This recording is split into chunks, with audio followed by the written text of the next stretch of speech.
የወንድምህን ሚስት እንደራስህ አድርገህ ተንከባከባት አለ ኤፍሬም። ሰላም ቤተሰብ እንዴት ናችሁ? ደህና ናችሁ? በጣም የሚገርም ቪዲዮ ነበረ። ወንድማማቾቹ ምን እንደነካቸው ባላቅም በቃ ግብ ግብ ይዘዋል ከልጅቷ ጋር ማለት ነው። ኤፍሬም በነገራችን ላይ ከአብርሽ ጋር ሊያጣላሽ እንደሆነ ማን ነበር ስምሽ?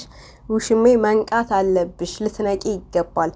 ከአብርሽ ጋር ሊያጣላሽ ነው ማለት ነው። እንደዛ ይመስለኛል እቅዱ። ምክንያቱም ከአብርሽ ጋር አጣልቶ ወደ ሩታ እንዲመለስ ይፈልጋል አብርሽ። ስለዚህ ይሄን ነገር ጠንቀቅ ብትይበት ብዬ አስባለሁ። ሀረካቷ ምናምን በቃ ለሱ ቦታ እንዳላት አይነት ነገር ነው እያስመሰለች ያለችው ራሱ ማለት ነው።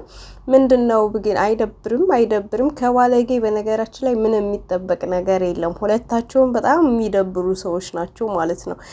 ወንድምየውም ተብዬው ያኛውም ተብዬው ማለት ነው። በእውነት በጣም ይደብራል። እንደዛ አይነት ነገር ቤቷ ድረስ ሂዶ ምናምን የሚሰጣት ሀረካት ምናምን ነገር ብቻ የሚከብድ ነገር ነው። ለማንኛውም ሩትዬ ያው ጉድሽን እየሰማሽ መሆኑን ከነዚህ ሰዎች በፍጹም ልትጠነቀቂና ልትርቂ ይገባል። ሩታ በተለይ ሩታ ልትርቂና በጣም ልትጠነቀቂ የሚገባ ነገር ነው ብዬ ነው የማስበው። ውድ ቤተሰቦች እኔ አላቅም ምን እንደምን ራሱ ማለት ነው። ማለት የሚያደርጉት ነገር በጣም የሚደብር ስራ ነው እየሰሩ ያሉት።